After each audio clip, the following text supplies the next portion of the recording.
judgment, if you think that was smart, then you're not going to bring change.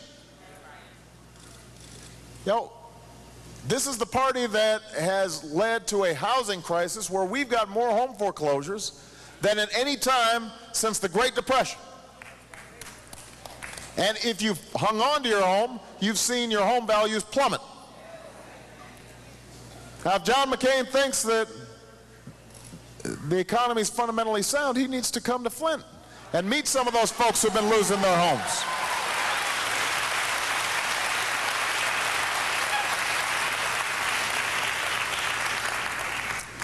You know it in your own lives. It's harder to save. It's harder to retire. At the same time, as people are losing their jobs, as plants get shipped overseas, at the same time as less money's coming in, more money's going out because of skyrocketing gas prices, because of skyrocketing home heating oil prices, because of skyrocketing food prices and healthcare prices and prices for college tuition. That's been the legacy of the last 8 years. And when John McCain, with a straight face, stands up and says, I'm going to change things,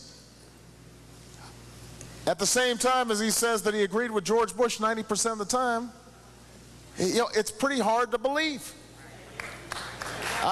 It's just kind of hard to believe when you've been supporting policies that have made it tougher on middle-class families to suggest somehow that I'm going to change us from us.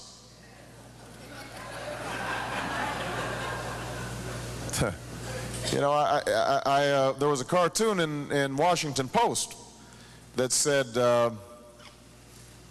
yeah, we're going to watch out, George Bush. It had a picture of John McCain. Sarah Palin said, watch out, George Bush. Except for economic policy, tax policy, health care policy, education policy, foreign policy, and Karl Rove politics, we're really going to shake things up in Washington.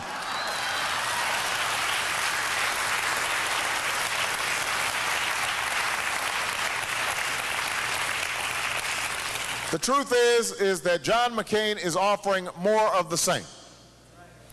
What he has said is that we are going to continue the Bush tax cuts to the wealthiest Americans.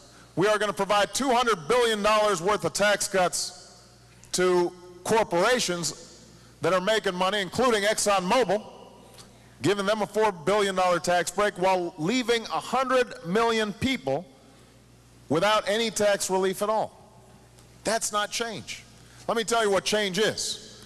What I do is I say, we're going to give 95% of American families a tax cut so that they can start providing for their families a little bit better. That's what change is.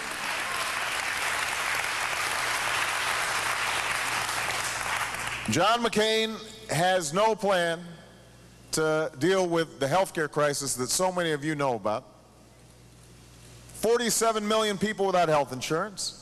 And his plan is to tax benefits, to tax employers for the health care that they are providing to their employees, to make it no longer deductible, so that you will, more likely than not, see your employer saying, we can't afford to provide health care anymore.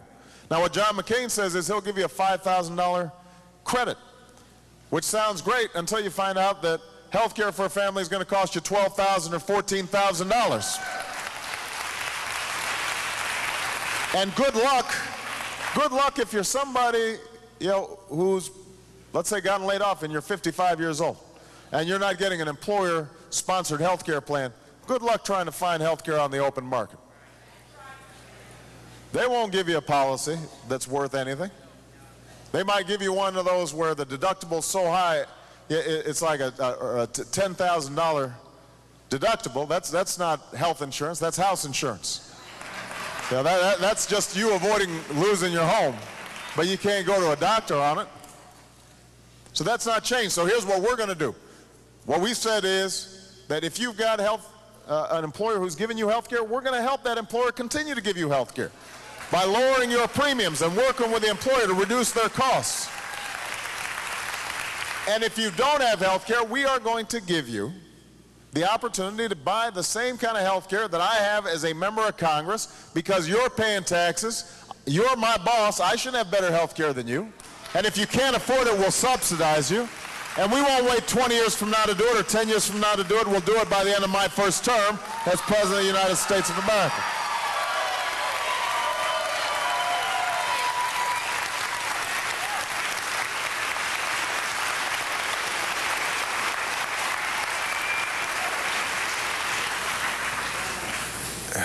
John McCain isn't offering change when it comes to education. I mean, basically what he said is, you know, we'll set up a voucher system, which is what the Republicans have been saying for 30 years now. It's a way for them basically to say we're not serious about public education. Well, I'm serious about public education. I'm serious about educating every one of our children. And so we're going to invest in early childhood education, and we're going to close the achievement gap by making sure that every child is prepared when they start school. My kids started school today. Took my fifth grader and my second grader to class. The fifth grader didn't really want me to go up to the classroom, but I went. She's still daddy's girl. But so we've got to have early childhood education so kids are prepared. And then we're going to raise teachers' salaries and give them more support.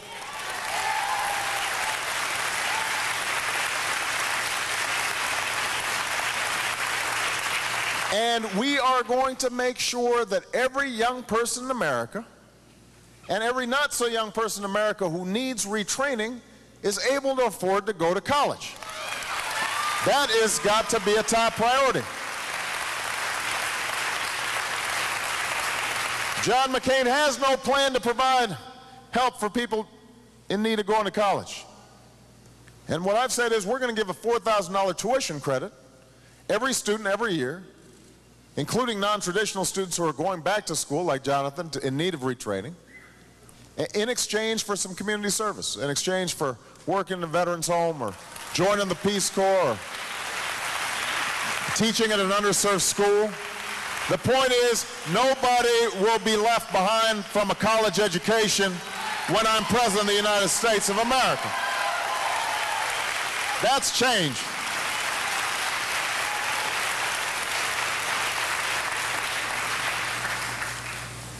Creating jobs here in Flint and in Michigan. You know, there were a bunch of folks at the Republican National Convention, when they heard about the prospect of providing some loan guarantees to the auto industry, said that's just dumb money. They don't think it's smart to invest in the U.S. auto industry. Now, I have said repeatedly that the U.S. auto industry needs to change, but it needs a government that's going to be a partner for change. And so what I've said is, we are going to help the auto industry retool to create the fuel-efficient cars of the future, the hybrids and the electric cars of the future. And we are going to develop the battery technology to make it happen. We're going to develop the technologies that are going to allow us to plug in a car at night and unplug it during the day. And I don't want those cars built in Japan. I don't want them built in South Korea. I want them to be built in Flint, Michigan. I want them to be built in the United States of America. That's the kind of change